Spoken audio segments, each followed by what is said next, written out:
حضرت ابو ہریرہ رضی اللہ تعالی عنہ سے روایت ہے کہ نبی صلی اللہ علیہ وآلہ وسلم نے نجاشی کے فوت ہونے کی جس روز وہ فوت ہوئے خبر سنائی، اور آپ صحابہ کرام رضی اللہ تعالی عنہما کو لے کر عیدگاہ تشریف لے گئے۔ آپ نے ان کی صفیں بنائی اور 4 تکبیریں کہی۔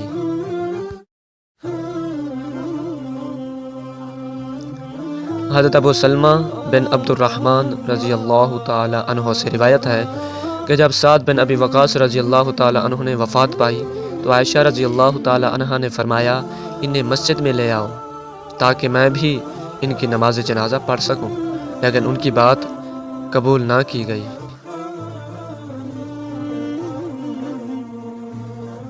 تو انہوں نے فرمایا اللہ کی قسم،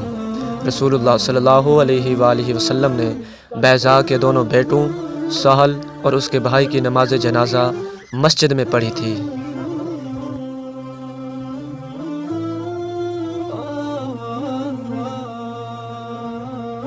حضرت سمرہ بن جندب رضی اللہ تعالی عنہ بیان کرتے ہیں میں نے رسول اللہ صلی اللہ علیہ وآلہ وسلم کے پیچھے حالت نفاس میں فوت ہو جانے والی عورت کی نماز جنازہ پڑھی تو آپ اس کے وسط میں کھڑے ہوئے۔